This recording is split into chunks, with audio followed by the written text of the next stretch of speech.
Bismillahirrahmanirrahim.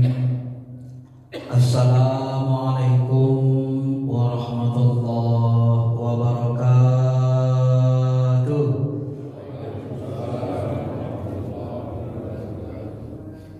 Sebagian masih ngantuk juga ya. Kita ulangi ya. Assalamualaikum warahmatullahi wabarakatuh.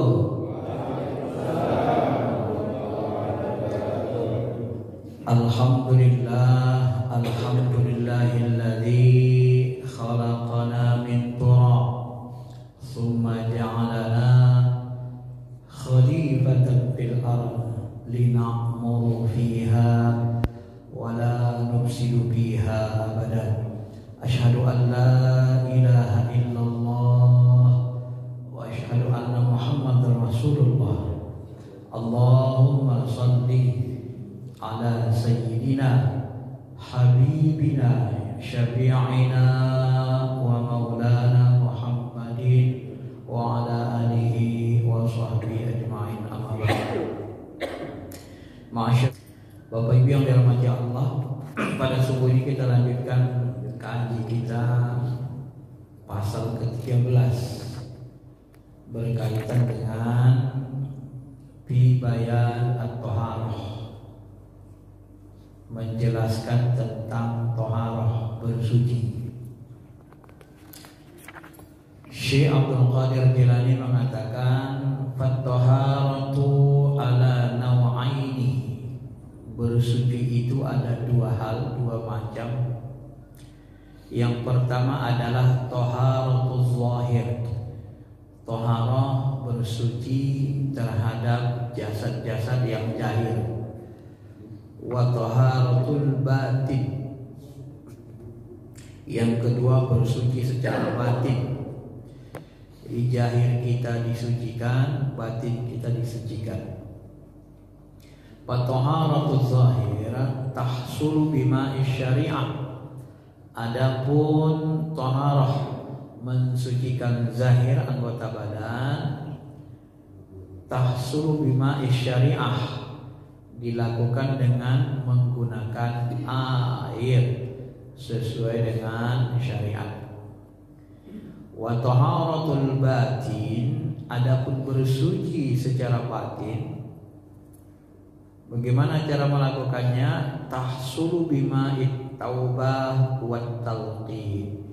Cara mensucikan batin kita adalah dengan cara taubat yang sebenar-benarnya, wat talqin, kemudian mengambil talqin dari ulama wali atau ulama-ulama yang hati mereka sudah berma'rifat, yang dekat dengan Allah, lalu melakukan wat tasbiyati, lalu membersihkan tasbiyah. Sufi itu dulu kita sebut berasal dari kata sopa, artinya bersih.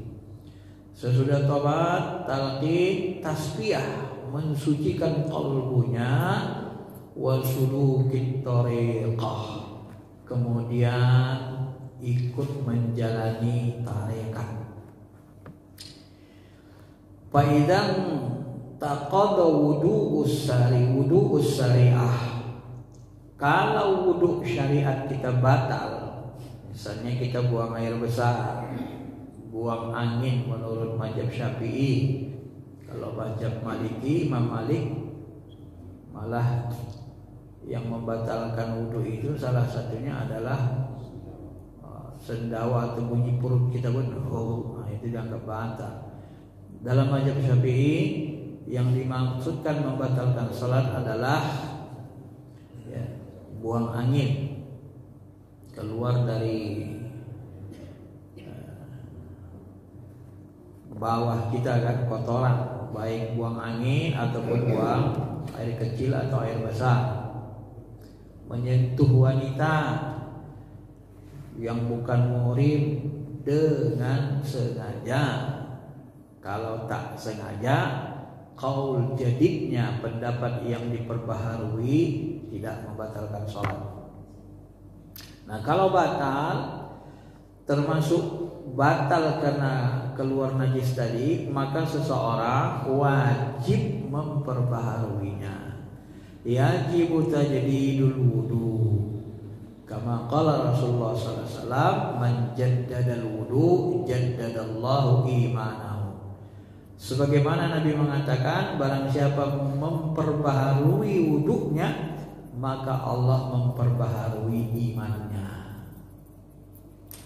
Ini kalau kita menjalani tarekat, Bapak Ibu, wudu ini termasuk hal yang ya sebenarnya begini hukum agama ini. Kita boleh mewajibkan yang sunnah, tapi bagi diri kita. Ya. Misalnya wudu itu sunnah sebenarnya, dikerjakan pahala, tinggalkan gak dosa. Kapan dia wajib? Ketika mau sholat. Karena sholat tanpa wudu tidak sah. Ya. Nah, boleh nggak kita mewajibkan wudu nggak putus pada diri kita? Boleh. Tapi untuk kita, untuk orang ramai nggak boleh. Kalau kita sanggup, ya, begitu bahasa hukumnya. Itu menjadi panggilan bagi kita, keutamaan. Kalau kita memberati diri kita dengan yang sunnah boleh, tapi untuk orang ramai nggak boleh. Nah, ini harus paham kita nih Pak. Karena nanti ada sebagian orang yang sunnah-sunnah Rasul itu diwajibkannya, dipaksanya orang ramai juga melakukannya kan. Maka terjadilah gesekan-gesekan keras. Itu nggak boleh. Bapak Ibu yang dirahmati Allah, maka kata beliau, ya, berdasarkan hadis Rasul, siapa yang memperbaharui wudunya, maka Allah akan memperbaharui imannya. Gitu ya. Begitu juga sabda Nabi, al-wudu 'alal wudu, nur 'ala nur. Rawi Ibnu Majah. Apabila kita memperbaharui wudu kita, itu sama dengan cahaya di atas cahaya. Jadi salah satu makna cahaya di atas cahaya berdasarkan hadis Ibnu Majah adalah memperbaharui wudu. Kan dulu pernah saya sebut, ya, kalau ikut bertarekat itu wudu kita itu dilanggengkan. Kenapa? Karena kita mau suci bersih zahir batin. Kalau kita suci bersih zahir batin, maka yang dekat kepada kita hanya makhluk-makhluk yang suci, para malaikat, ya, kemudian para ruh-ruh suci dengan izin Allah dan seterusnya.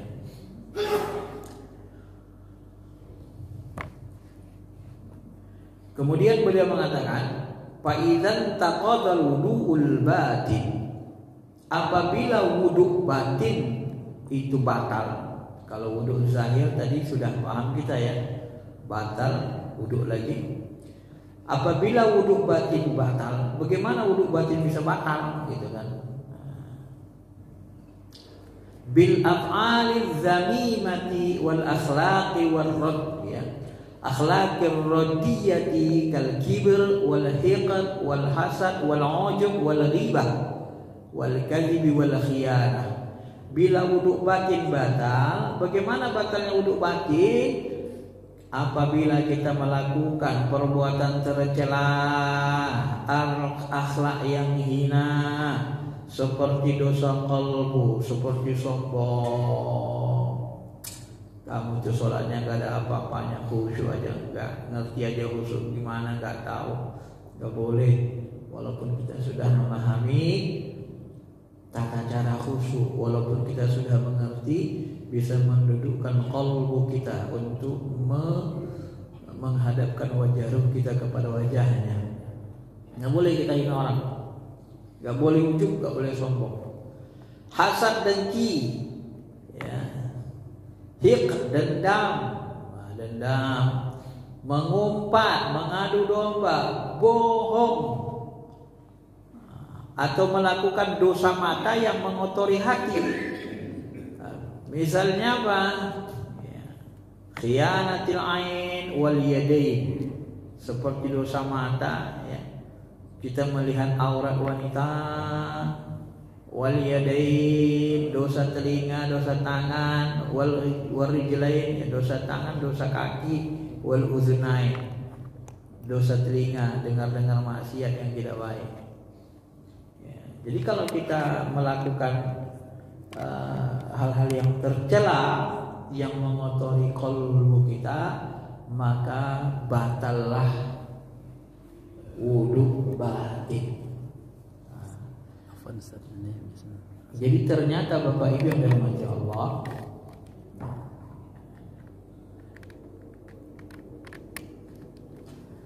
di dalam tarikat, di dalam spiritual sufi ini, yang dijaga itu bukan hanya kesucian zahir, tapi lebih dari itu kesucian batin pun benar-benar dijaga. Jadi tidak hanya zahir kita yang suci, batin kita pun terus menerus dibersihkan. Jangan sampai sombong, jangan sampai ujub dengki, jangan sampai merasa lebih hebat dari orang lain. Walaupun mungkin memang tidak bisa kita pungkiri, kalau kita sudah paham ya, tata cara khusyuk hati kita, kalbu kita itu sudah benar-benar khusyuk, rindu, cinta kepada Allah, tetap saja kita tidak boleh menganggap orang lain itu lebih rendah dari kita. Karena itu akan membatalkan, ya kan? Membatalkan wudu, kesucian batin. Nah, kalau sudah ini terjadi, ya, karena memang nanti Nabi mengatakan juga kan, kedua mata telinga suka berzina, matanya jelalatan, telinganya juga dengar cerita-cerita porno misalnya, na'udzubillah, itu juga bagian dari yang mengotori hati. Nah, kalau sudah terjadi begini, bagaimana caranya membersihkannya, mensucikannya? Wa tajdidul inabati bin nadam wal istighfar. Maka kata beliau, kita harus melakukan apa? Harus melakukan uduknya, uduk qalbi itu adalah dengan taubat, ya, dengan taubat. Fatajdiduhu wudu al batin bi ikhlasit taubah, dengan taubat yang ikhlas, taubat yang yang suci bersih. Maka istighfar kita, astaghfirullahaladzim, terbersih hati kita, merendahkan orang, misalnya wujud apa lu tak ngerti apa-apa, astaghfirullahaladzim, itu sudah iblis yang membisik kita, setan. Karena kalau setan ini Bapak Ibu nggak bisa dia diusir. Dia di dinding kalbu kita udah dapat izin Tuhan untuk membisikkan, menggoda. Nah, yang bisa kita usir itu jin. Kalau jin, dan gini kan ada subhanallah, alhamdulillah, merinding, menjerit-jerit, dia bisa. Kalau setan nggak bisa diusir. Karena setan itu sudah dapat izin untuk menggoda manusia. Nah, setan itu mengalir di darah kita. Kalau kita marah, dia kendalikan kita. Itu bedanya setan sama jin. Jadi untuk membersihnya apa? Taubat.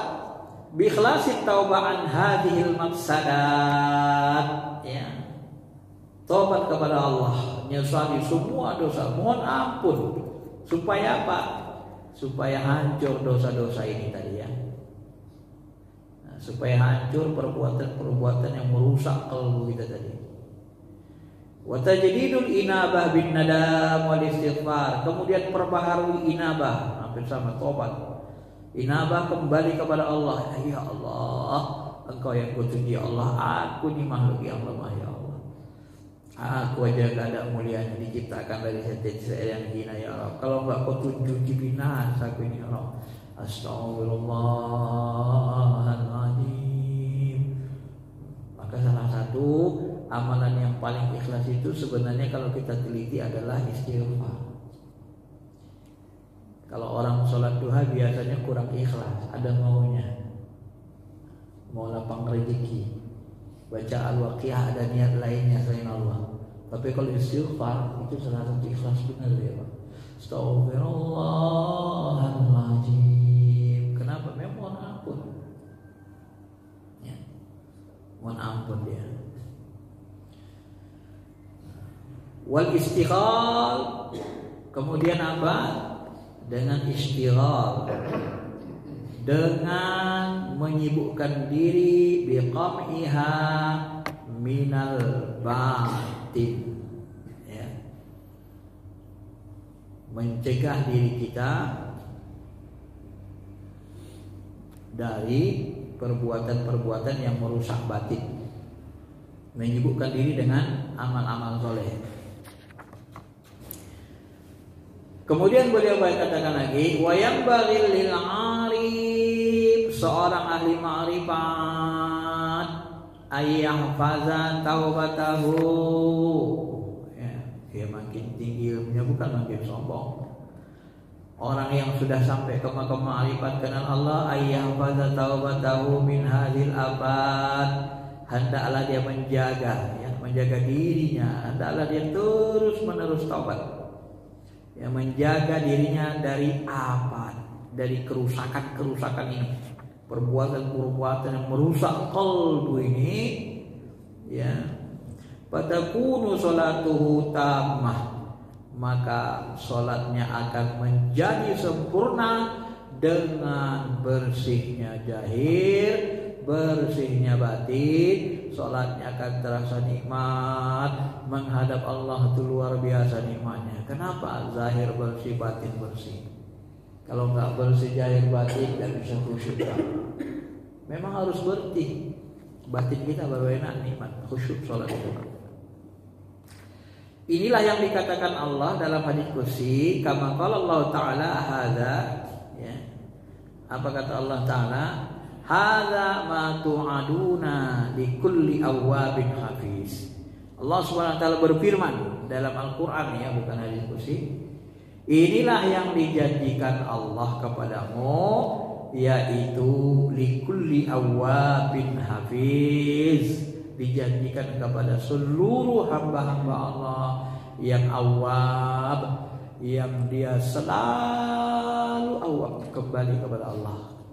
Tiap buat dosa kembali, astagfirullah ya Allah, bukan itu yang aku mau ya Allah, astagfirullah, aku berlindung kepadamu dari bisikan setan ini ya Allah, ya.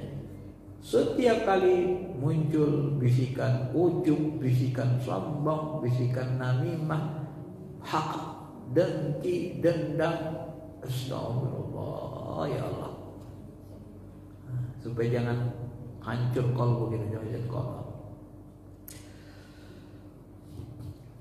Fawdu zahir, maka kata beliau, wudu zahir itu wa salatuhu muaqqatah, wudu'ul batin wa salatuhu mu'abbadah fi jami'i umrihi fi kulli yaumin wa lailatin muttasilah. Maka wudu zahir itu dan salat zahir itu muaqqatah, ada waktunya tertentu, ya. Wa wudu'ul batin wa salatu, sedangkan wudu batin dan salatnya mu'abbadah, selama-lamanya, ya, selama-lamanya, selama kita hidup. Jadi nggak mau kalau wudu dan salat itu datang waktu baru kita wudu, yang wajib kan salat. Kalau batin nggak bisa, selamanya, setiap muncul istighfar, mu'abbadah, selama-lamanya, bi jami'i umri, sepanjang umur kita masih hidup, selama kita masih hidup. Nah, ini wudu batin itu. Bi kulli yaumi wa lailah muttasilah, setiap malam, setiap hari, setiap malam, muttasilah, bersambung, enggak putus-putus, senantiasa. Maka setingkat Nabi saja, Bapak Ibu, tahu Nabi Muhammad Sayyidul Anbiya itu istighfarnya minimal 100 kali dalam sehari, itu minimal. Tapi ada memang hadis menyebut 70-an, tapi ulama mengambil angka 100. Ya bayangkan ketika Nabi istighfarnya 100 kali. Ente siapa? Gak Nabi, gak Rasul, gak wali, gak ulama, gak orang suci, gak mau istighfar. Siapa kita? Iya. Maka gak bisa, memang harus istighfar terus. Sampai nanti hati kita benar-benar bening. Semakin bersih, semakin bening, semakin mudah kita memahami Allah, semakin mudah kita berma'rifat. Ya. Semakin enak, semakin terasa nikmatnya punya Tuhan Allah Subhanahu wa taala. Bapak Ibu yang dirahmati Allah Subhanahu wa taala. Nah, kebeningan hati kita ini nanti, kebersihan akan memudahkan kita untuk mengenali Allah dengan lebih mendalam.